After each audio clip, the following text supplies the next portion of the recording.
नमस्कार। आकाशवाणी से विश्व दर्पण के साथ मैं आकर्षिता सिंह।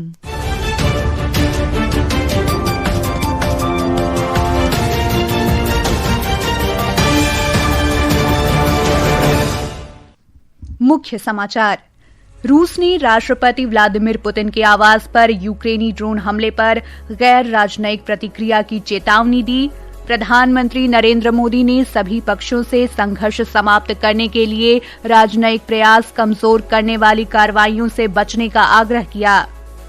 विदेश मंत्री सुब्रमण्यम जयशंकर कल ढाका में बांग्लादेश की पूर्व प्रधानमंत्री बेगम खालिदा जिया के अंतिम संस्कार में शामिल होंगे। ईरान में मुद्रा की रिकॉर्ड गिरावट के बाद व्यापक विरोध प्रदर्शन। सऊदी अरब ने हथियारों की खेप पहुंचने के बाद यमन के मुकल्ला बंदरगाह पर बमबारी की, जिससे पश्चिम एशिया क्षेत्र में तनाव बढ़ा। और तिरुवनंतपुरम में 5वें और अंतिम टी20 महिला क्रिकेट मैच में भारत ने श्रीलंका को 176 रन का लक्ष्य दिया। और अब समाचार विस्तार से।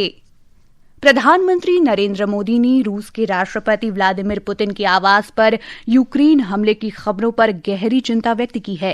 श्री मोदी ने कहा कि अभी जारी राजनयिक प्रयास शत्रुता को समाप्त करने और स्थायी शांति का सबसे कारगर मार्ग है। इस बीच यूक्रेन ने रूसी राष्ट्रपति व्लादिमीर पुतिन के आवास पर कथित हमले के दावों को खारिज कर दिया है।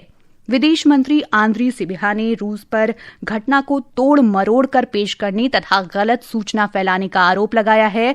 उधर रूस के विदेश मंत्री सर्गेई लावरोव ने दावा किया कि यूक्रेन ने नोवगोरोद क्षेत्र में कल देर रात श्री पुतिन के आधिकारिक आवास पर ड्रोन से हमला किया। अब तक किसी तरह की जानमाल के नुकसान की खबर नहीं है।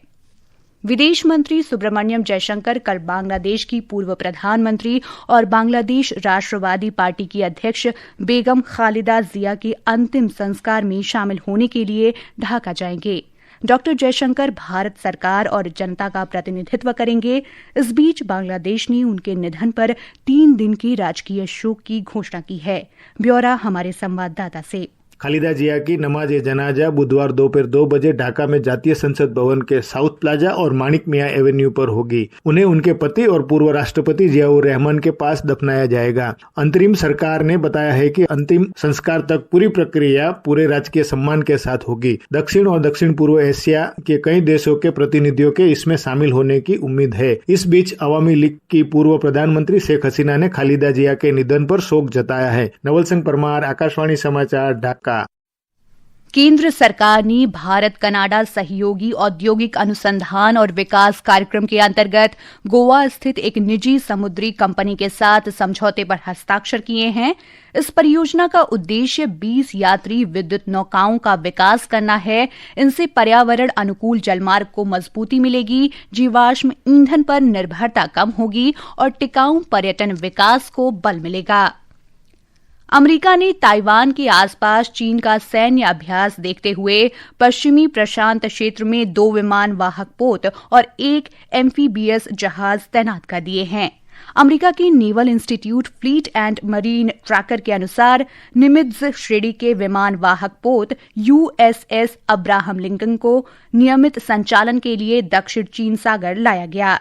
चीन ने सैन्य अभ्यास के दूसरे दिन मिसाइलें छोड़ी और ताइवान के आसपास लड़ाकू विमान तथा युद्धपोत तैनात किए। इस बीच ताइपेई ने इन अभ्यासों की निंदा करते हुए इन्हें उकसावे की कार्रवाई बताया। ईरान में अमरीकी डॉलर के मुकाबले मुद्रा में रिकॉर्ड गिरावट और केंद्रीय बैंक के प्रमुख मोहम्मद रजा फर्जिन के इस्तीफे के बाद विरोध प्रदर्शन तेज हो गया है। मीडिया रिपोर्टों के अनुसार इसे पिछले 3 वर्षों में सबसे बड़ा विरोध प्रदर्शन माना जा रहा है। व्यापारियों और दुकानदारों ने तेहरान के साथ साथ मुख्य ग्रैंड बाजार के पास शुश इलाके में रैलियां की। मध्य ईरान के इस्फहान, दक्षिण के शिराज और उत्तर पूर्व के मशहद सहित अन्य प्रमुख शहरों में भी इसी तरह की रैलियों की खबर है। तेहरान के कुछ इलाकों में पुलिस ने प्रदर्शनकारियों को तितर बितर करने के लिए आंसू गैस के गोले छोड़े। इससे पहले रविवार को विरोध प्रदर्शन तेहरान के डाउनटाउन स्थित 2 प्रमुख मोबाइल बाजारों तक ही सीमित थे, जहां प्रदर्शनकारियों ने सरकार के विरोध में नारेबाजी की थी। विश्व दर्पण समाचार आकाशवाणी से प्रसारित किए जा रहे हैं। ताज़ा समाचार जानने के लिए आप हमारे social media handle X@AIR News Hindi को फॉलो कर सकते हैं। विश्व दर्पण में आपका फिर स्वागत है। सऊदी अरब ने आज तड़के यमन के बंदरगाह शहर मुकल्ला पर बमबारी की। सऊदी अरब की सरकारी प्रेस एजेंसी ने सेना के बयान के हवाले से बताया है कि संयुक्त अरब अमीरात के बंदरगाह शहर फुजैराह से जहाजों के यमन पहुंचने के बाद हवाई हमले किए गए। सेना ने कहा कि जहाजों से उतारे गए हथियारों से सुरक्षा और स्थिरता को खतरा था। इस हमले ने सऊदी अरब और यमन के बीच तनाव और बढ़ा दिया है। इस बीच यमन के हौसी विरोधी बलों ने हवाई हमलों के बाद देश में आपात स्थिति की घोषणा कर दी है। इजरायल की सेना ने गजा पट्टी में आज फिर हमले किए। गजा के विभिन्न इलाकों में हवाई और जमीनी हमले किए गए। स्थानीय मीडिया के अनुसार हवाई हमलों में रफाह के उत्तरी इलाके, खान यूनिस के पूर्वी इलाके, मध्य गजा के अल मघाजी कैंप और उत्तर के बेत लाहिया इलाके को निशाना बनाया गया।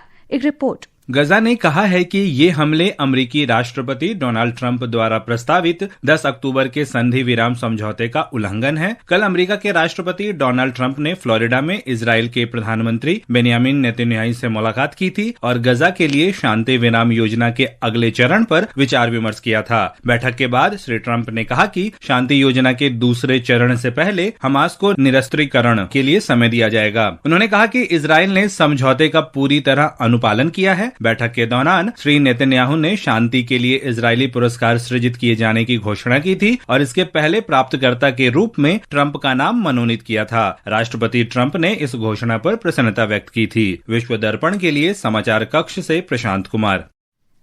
रूस के रक्षा मंत्रालय ने परमाणु सक्षम ओरेशनिक मिसाइल प्रणाली को सक्रिय सेवा में लिए जाने की घोषणा की है। विस्तृत जानकारी दिए बिना रक्षा मंत्रालय ने कहा कि बेलारूस में आयोजित एक संक्षिप्त समारोह में मिसाइलों का प्रदर्शन किया गया। बैलिस्टिक मिसाइल ओरेशनिक ध्वनि से 10 गुना गति से 500 से 5,500 किलोमीटर तक मार कर सकती है। इसी महीने राष्ट्रपति व्लादिमीर पुतिन ने सैन्य अधिकारियों की बैठक में ओरेशनिक को जल्दी ही सक्रिय सेवा में लाने की बात कही थी। ये घोषणा रूस और यूक्रेन के बीच शांति वार्ता के महत्वपूर्ण समय में आई है।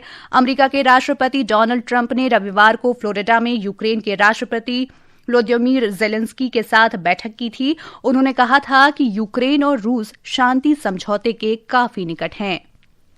रूस ने कहा है कि राष्ट्रपति व्लादिमीर पुतिन के आधिकारिक निवास पर यूक्रेन के विफल ड्रोन हमले का जवाब कूटनीति से नहीं, अन्य उपायों से दिया जाएगा। विदेश मंत्री सर्गेई लावरोव ने चेतावनी दी कि जवाबी हमले के लिए लक्ष्य की पहचान कर ली गई है और सेना द्वारा कार्रवाई करने का समय भी तय हो गया है। दुबई अपने सबसे भव्य नववर्ष समारोह की तैयारी कर रहा है। इस वर्ष का मुख्य आकर्षण 31वां दुबई शॉपिंग फेस्टिवल है, जो 5 दिसंबर 2025 से 11 जनवरी 2026 तक चलेगा। ये उत्सव अमीरात को भारी छूट, लाइव प्रदर्शन, दैनिक आतिशबाजी और ड्रोन शो के साथ शीतकालीन खरीदारी और मनोरंजन केंद्र के रूप में स्थापित करता है। तिरुवनंतपुरम में 5वें और अंतिम T20 महिला क्रिकेट मैच में भारत ने श्रीलंका को 176 रन का लक्ष्य दिया है।